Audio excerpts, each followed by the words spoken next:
Operation सिंदूर ये एक failure operation सबसे पहले, लेकिन in the interest of nation हम अपोजिशन वाले उसके ऊपर ज्यादा बात नहीं करना चाहते। दूसरी बात यह है कि ऑपरेशन सिंदूर करने की जरूरत क्यों पड़ी। तो वी हैव लॉस्ट वो बाहुबली। उसमें बाद में जब पिक्चर्स निकले तो उसमें एक प्रश्न होता था कटप्पा ने बाहुबली को क्यों मारा। ये मैं जरा समझना चाहता हूं कि ये जो कटप्पा हैं ये क्यों मानते हैं, इनको बार बार बेइज्जत किया जाता है। मतलब as a country we feel आप कुछ करिए, आप 100 आप कहते हैं 500 आज मैं भी इसके लिए तैयार हूं कि 500 रुपए का लीटर पेट्रोल आएगा तो देंगे 500 लीटर, लेकिन बोलिए तो आपके मुंह से चूने ही निकली अमेरिका और चीन के लिए, आपने नाम नहीं लिया। आप क्यों ये ऐसा कर रहे हैं। ये कटप्पा ने बाहुबली को क्यों मारा, कौन कटप्पा कौन बाहुबली, मोदी जी बताइए आपने क्यों। और आपने इतने खराब टर्म्स में थर्ड पार्टी नेगोशिएटर, हिम्मत कैसे है ट्रंप साहब की हमारे अंदरूनी मामलों में बातचीत करने के लिए। मैं थोड़ा इस पे आपकी एक वो प्रश्न ले लूं और ओवरऑल प्रश्न तो पूछना ही पड़ेगा। देखिए, इस मामले में जो सबसे सीरियस कैजुअलिटी हुई है इस बात के तो खैर कोई बात ही नहीं, जो कि आपने कही दिया कि मोदी जी के मुंह से अमेरिका और चीन नामक शब्द जो है इन मामलों में एकदम गायब रहता है। गलवां वाली घटना हुई थी उस समय और उसके पहले भी लगातार गायब है वो। पाकिस्तान का नाम लिया, ये मैं उनके साहस की दाद देना चाहूंगा कि पाकिस्तान का नाम उन्होंने लिया। लेकिन अब समस्या ये है कि ट्रंप साहब ने एक ऐसी बात कह दी है जो हमारे अंतरराष्ट्रीय राजनय के लिए सबसे महत्वपूर्ण बात है, जिसको आपने शुरू में इंगित किया। उन्होंने कहा हम कश्मीर में मध्यस्थता करेंगे। भारत ने बहुत सामर्थ्य से 1971 में यह स्थिति प्राप्त की थी शिमला समझौते के जरिए कि हमारे और पाकिस्तान के बीच जो भी मामला है वो हम आपस में तय करेंगे, इसमें कोई मध्यस्थ और बाहरी पंच नहीं आएगा।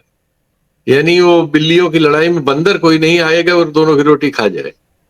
लेकिन यहां डायरेक्ट कहा जा रहा है, नाम लेके कहा जा रहा है, उल्लेख हो रहा है, और हमारा पूरा जो विमर्श है जिसको इसका उत्तर देना चाहिए कि भई ये क्या आपको हमने कहा इसमें शामिल किया है, आप क्यों हमारी चीज तय करेंगे। हमारे अंदर बायलैटरल हमारा अपना समझौता है, कोई बात होगी तो हम खुद तय करेंगे, हम खुद ही तय कर रहे हैं। लेकिन अब इसमें भारत का कोई रुख ही नहीं है सामने। भारत का रुख यह है कि आप जो ट्रोल पाल रखे हैं आपने, उनसे आप अपने विदेश सचिव को गालियां दिलवा रहे हैं, उसकी लड़की को। मतलब इतनी शर्मनाक सरकार है कि उस पर एक अक्षर नहीं बोली, उस पर आईएएस एसोसिएशन बोलती है और उस अफसर को भी सामने आके इनको बेइज्जत करना चाहिए। वो बेचारा नौकरी कर रहा है, जो सरकार की राय है वो राय प्रकट कर रहा है प्रेस कॉन्फ्रेंस में, इसके लिए उसकी लड़की, उसकी बीवी, उसके बच्चों, उसके बहू को गाली दी जाएगी, उसकी बहन को। क्या देश आपने बना लिया। और ऐसे गुंडे के खिलाफ कार्रवाई क्यों नहीं की। हमारे प्रधानमंत्री जी ने मजाक बना लिया है। महाभारत सीरियल के पीछे से जैसे आवाज आती है, 2 दिन प्रैक्टिस करके आवाज पीछे से 22 मिनट दे रहे हैं, वॉइस ओवर कर रहे हैं। ये वॉइस ओवर का सवाल है। देश की प्रतिष्ठा आपने मिट्टी में मिला दी। आपका प्रवक्ता कह रहा है टेलीविजन चैनल में बैठ के, हमने तो कोई लड़ाई की नहीं, हमारा युद्ध कहां हुआ, हम तो टेररिस्ट ठिकानों पे हमला करके अपने घर में बैठे, और सारे टेलीविजन चैनल आपके इस्लामाबाद पे कब्जा कर चुके हैं। क्या मजाक आपने इस मुल्क को बना दिया है। हम लोग वेस्ट में यहां आए हैं, हम नोटिस में ही नहीं है। इतनी बड़ी घटना यहां की नोटिस नहीं है। सिर्फ एक बात की नोटिस है, वो कुछ मीडिया में आया है कि रफाल और एक और जहाज हमारा मार गिराया गया है। सारी खबरें इसी पर केंद्रित है। CNN हो, वॉशिंगटन पोस्ट हो, राइटर हो, सब सिर्फ एक चीज हमारी दिखा रहे हैं। आप जिसको छुपाना चाह रहे हैं, छुपेगी है ही नहीं, छुपी है ही नहीं। सारे पश्चिम में सिर्फ ये बात हो रही है, और फिर उससे जुड़ी हुई कहानियां आ रही हैं। कैसे उसको खंडित किया जाए, कैसे कोई भारतीय सच का सामना पश्चिम में हो तो कैसे करे, बताइए। ये सारे सवाल आपने अनुत्तरित कर दिए, नई समस्याओं में फंसा दिया, और आप जोकराई कर रहे हैं, महाभारत सीरियल बना रहे हैं पीछे से बैठ के, 3 दिन प्रैक्टिस करके पीछे से बोल के रिकॉर्ड कर रहे हैं। अभी अभी आधे घंटे पहले ट्रंप ने आपका पानी निचोड़ दिया। आपको बताना था, स्पष्ट करना था क्या बोल रहे हो भाई। और क्या आपके रिश्ते हैं, क्या आपकी दोस्ती है कि हरदम आपके प्रोग्राम से आधे घंटे ठीक पहले उसने अपना वीडियो रिलीज कर दिया, कहा मैंने बुला के दोनों को तय कराया, धंधा करना है तो मेरे साथ चलो। ऐसी वो बातें कर रहे हैं। ये राजनय को आपने कहां पहुंचा दिया महोदय। और ये इससे ये एक तो आप देश के साथ ये मीडिया के जरिए जो झूठ बोलते बुलवाते हैं, उसने हमारी नई समस्याएं पैदा कर दी। ईरान के विदेश मंत्री के बारे में एक चैनल जो है वहां पे एक लफंगा बैठ के उल्टी सीधी बात कर रहा है। एक और चैनल है जो ट्रंप साहब को विदेश नीति सिखा रहा था और राजनीति सिखा रहा था, बाद में सारे वीडियो उसको विड्रॉ करने पड़े। आपने पूरे देश को एक प्रहसन में बदल दिया है। सच्चाई यह है कि पश्चिम में आपको कोई नोटिस नहीं कर रहा है। ये तो आप भारत में ही विश्व गुरु बने हुए हैं, लेकिन अगर कोई नोटिस करता, कुछ एजेंसियां करती हैं जो मेरिट वगैरह रखती हैं कि प्रेस फ्रीडम में हम कहां हैं, हंगर इंडेक्स में कहां हैं, सामरिक शक्ति में कहां हैं, फाइनेंशियली कहां हैं, उनके अलावा आप यहां नोटिस में नहीं है। ये हम यहां से बैठ के आपको बता रहे हैं, रोज अखबार यहां के देख रहे हैं और अपनी हालत देख रहे हैं। सिवाय रफाल हमारा गिरने के बारे में चर्चा के अलावा कोई चर्चा नहीं। तो ये जो परिस्थिति है भाई साहब, सही सही बात देश को बताइए, क्योंकि देश वरना इसी तरह से झूठ का शिकार होगा जैसा हमारे चैनलों ने इस्लामाबाद पे कब्जा करके किया। और आपका प्रवक्ता कह रहा है कि स्टूडियो में बैठ के कि हम तो लड़े ही नहीं। आप खुद भी यही कह रहे हैं कि वो तो उन्होंने हमला हमारे गुरुद्वारों पे और उस पे कर दिया था। तो महोदय आपकी क्या जिम्मेदारी है? कोई हमारे गुरुद्वारे पर हमला करेगा उसके बाद वो साबुत रहना चाहिए। आप तो संसद में आप और आपके गृह मंत्री दोनों जने पीओके लेने की घोषणाएं कर चुके हैं कई बार। तो इसके अलावा कौन सा समय था? अगर उन्होंने हम पे हमला किया तो जवाब में हमें बिल्कुल वो सब करना चाहिए था जो लोग समझते हैं कि होना चाहिए, सही है। और नहीं है तो देश को बताइए कि पाकिस्तान गाजा नहीं है और आप इजराइल नहीं है। ये सच बताइए, क्योंकि जनता अविश्वास में गलतियों का शिकार होगी और उसका दिल टूट जाएगा। इस मामले में आपने दिल तोड़ दिया है हिंदुस्तान का। मैं शीतल भाई, शीतल भाई, एक तो मैं नितेश वारा साहब कह रहे हैं, मैं उनको बता दूं कि Anand Vardhan ji, it is very easy for you to comment that Indian army can take POK easily when 30% of this Pak is under China occupation. Nitesh ji, मैं नहीं कह रहा हूं, ये भाजपा का शीर्ष नेतृत्व चीख के इलेक्शन के समय कह रहा था कि 6 महीने के अंदर हम पीओके ले लेंगे। मैं नहीं कह रहा हूं, मैं इस स्थिति में नहीं हूं, लेकिन मैं इस स्थिति में जरूर, आपका एजेंडा था, मेरा एजेंडा नहीं था ये। मैं तो कभी भी किसी भी लड़ाई के उसमें वो हूं, लेकिन अगर देश की बात आ रही तो लड़ाई के आखिरी आदमी तक लड़ने की बात होगी तो होगा। शीतल जी, मैं जरा एक चीज इसलिए कह दूं कि ये रिटोरिक जो है ये पॉलिटिकल होता जा रहा है।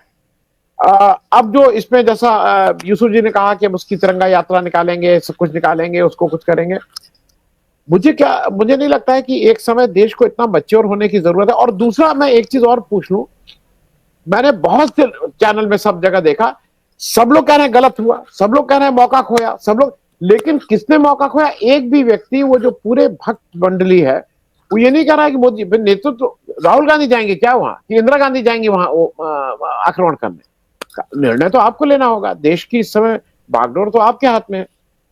तो एक चीज, क्या हम लोगों ने एक अच्छा मौका जिसमें पूरे देश का माहौल, पूरी दुनिया आपके साथ थी, क्योंकि आपके यहाँ अटैक हुआ था, आपके लोग मारे गए थे, ऐसे में आपने वो मौका गंवाया है जिसको शायद दोबारा ना मिले। बहुत से लोग बहुत सी चीजों का वापस में आप रेट्रोस्पेक्ट में करते हैं। ये सब जो कुछ हुआ है इतने दिनों में, उससे एक चीज साफ हुई है कि जो अभी नेतृत्व है और जो उसकी शाखाएं हैं, ये सीमा के किसी युद्ध की तुलना में गृह युद्ध करने में ज्यादा सफल है। आप देखिए, अपने ही विदेश सचिव के खिलाफ पूरा युद्ध उन्होंने छेड़ा, उसके परिवार के खिलाफ छेड़ा। तमाम देश की उन पार्टियों ने जिन्होंने सबने मिलकर एक तरफा समर्थन दिया, कम्युनिटीज ने दिया, उनके खिलाफ एक युद्ध जारी है, उसको तेज किया जा रहा है सोशल मीडिया और दूसरे मीडिया पे। और जो राजनीतिक नेतृत्व है इस देश का, जो प्रशासनिक नेतृत्व भी है, वो इस सब पर मौन है। इससे शर्मनाक क्या होगा कि आपके विदेश सचिव की बेटी को गाली देने वाले लोगों को प्रधानमंत्री फॉलो करते हैं। प्रधानमंत्री को तुरंत उन सारे अकाउंट्स के खिलाफ कार्रवाई करानी थी, गृह मंत्री को उस पर कार्रवाई करानी थी, उसकी जगह आप उनको फॉलो करते हैं, आप उनको पैसे देते हैं, आप उनको पालते हैं।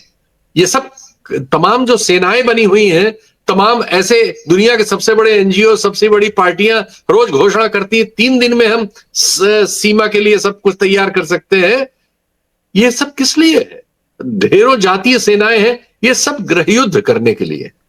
ये अपने देश के कमजोर लोगों के खिलाफ जो आबादी की संख्या में कमजोर हो, सामाजिक रूप से कमजोर हो, आर्थिक रूप से कमजोर हो, किसी तरह की न्याय की मांग कर रहे हो, इंडिविजुअल जर्नलिस्ट हो, सोशल एक्टिविस्ट हो, इनके विरुद्ध लड़ने में बहुत काबिल है, बहुत समर्थ है, बड़े सूरमा है, सब इसमें पृथ्वीराज चौहान है। लेकिन जहां जरूरत थी कोई सेना इनमें से नहीं गई, न जाएगी। अरे रणबांकुरो अगर हो किसी लायक तो जो हमारे यहां आके 28 लोगों को 26 लोगों को मार गए, ढूंढ के तुम भी मार के आओ ना। नहीं तो फिर सेंस की बात करो। हम जानते हैं कि नॉनसेंस बात है जो मैंने अभी कही, हम इसको जानबूझ के कह रहे हैं, ये नॉनसेंस है। सेंस की बात यह है कि आज की जो विश्व परिस्थिति है, जिसके बारे में अभी तमाम वक्ताओं ने डिटेल्स में बताया, अब वो संभव नहीं है। दो न्यूक्लियर आर्सेनल वाले देशों के बीच यह संभव नहीं है कि संसद में दहाड़ के गृह मंत्री पीओके ले लेंगे।